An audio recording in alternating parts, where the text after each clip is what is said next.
Hello and welcome to CNC World, broadcasting from North America and around the globe. I'm Xie He in Washington.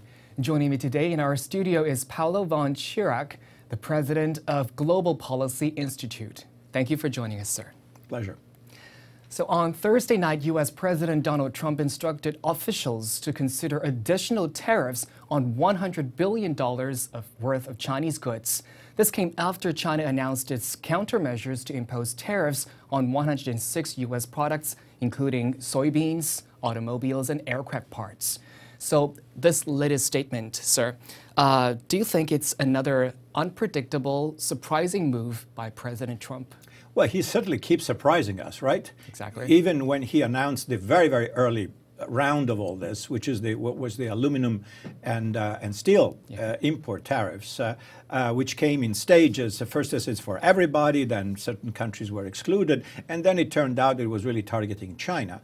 Even though if we, for all of us to understand, America doesn't even import that much in terms of aluminum and steel from China. Its major, suppliers are Canada and South Korea and other countries. But so be that as it may, it looks like that there is an attempt to ratchet up the tensions. I guess, but this is only a guess, because with Mr. Trump, we don't have clear indicators of how he proceeds and who is actually listening to, that this become like bargaining chips, meaning I want to show you that I'm serious, that I really mean this, and I want to negotiate. Now, of course, China is not going to just roll over and take it as any other country would do, says, okay, you do this to me, I do the same to you. And oddly enough, Mr. Trump said, oh, China wasn't right to retaliate. Well, it's really strange, because if there are tariffs on the American side, it's only natural to expect a counter move on the part of China. Now the question is, with this additional round just announced, which is bigger, what does this mean? Is this kind of an all-out trade war? In my opinion, and I'm not the only one to say this, nobody wins here. Nobody wins. And so I hope that there is an end game, which is about sitting down and having an adult conversation about the matters that need to be addressed. And Trump said what he wants is to try to help protect American manufacturers. So do you think these tariffs measures will benefit U.S. manufacturers? Well, again, it depends who and where. Let's go back to steel and aluminum. If you are in the steel business in the United States, well, you think, oh, that's good news, because we don't feel now this pressure anymore from imported goods. But the steel manufacturing base in the United States is very small. It used to be huge once upon a time. Pittsburgh used to be the steel manufacturing city in the world about 100 years ago. Though you go today to Pittsburgh, there's nothing. They do healthcare devices and education and other things. There's no steel left. So what I'm trying to say is, if you belong to the sectors that are being protected, you benefit, but everybody else does not. If you're using semi-finished aluminum and steel products as inputs in your own production in the U.S., your prices go up, because of the tariffs. And so eventually the consumer gets hit by higher prices. So I would say, while you benefit a small sector of the economy, you put at a disadvantage a larger sector of the economy. So I don't really think that this pays off. However, emotionally and politically, it may help Mr. Trump, because his political base is among people who have suffered, or who believe that they've suffered because of the closing down of large manufacturing enterprises. But this is a phenomenon that goes, back 20 years, then it's progressive. But Mr. Trump said to them, if you elect me president, I'm going to bring manufacturing back to the United States, and you'll get your old jobs back, which is a bit of a stretch.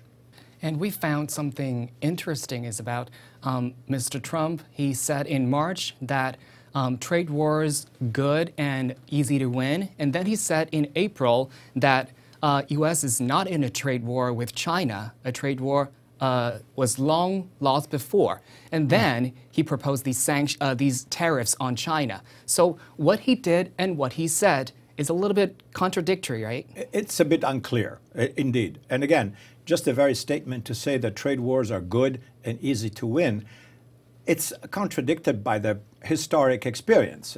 Even if we go back to the Great Depression here in the United States, when at the time, and people didn't quite understand the implications, but it was believed, since there was a large unemployment in America, that the Smoot-Hawley tariff would help American enterprises by blocking foreign imports and therefore potentially propping up American employment. It was a disaster. Everybody knows that this was a disaster, and there's plenty of historic evidence because it simply led to, retaliations from the Europeans, from the Canadians, from everybody, and so it ended up bringing, international trade to a standstill.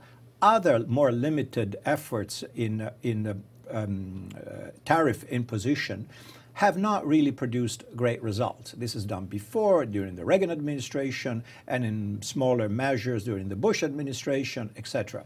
But in reality, I don't think that anybody can conclude that this is beneficial. And so to say trade wars are good and easy to win, it's a bit of a strange statement. Let's say if this escalates, many people would worry that it'll affect their daily life, their everyday necessities. The price will go up. So in the worst case, what will it affect the global trade and global economy?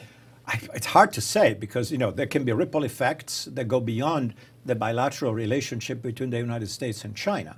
But since these are the two largest protagonists in the world economy, and so I imagine that if there are strong repercussions due to this, how can I say, rising tensions between the United States and China, these countries likely will be affected too.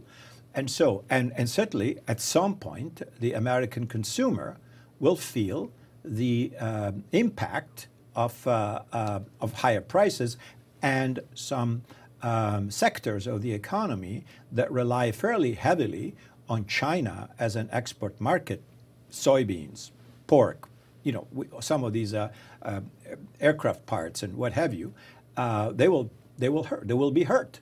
Now, how deeply will they be hurt? I don't know. Is it going to be? Will this generate unemployment? Will there be really serious repercussions? Well, I think it depends largely on how many more sectors are we adding. Let's hope for the best. Thank you for your time, sir. Thank you. And that is all for our special report today. Stay tuned on CNC World for more of the latest news here in the U.S. and around the globe. I'm Shio in Washington. Bye for now.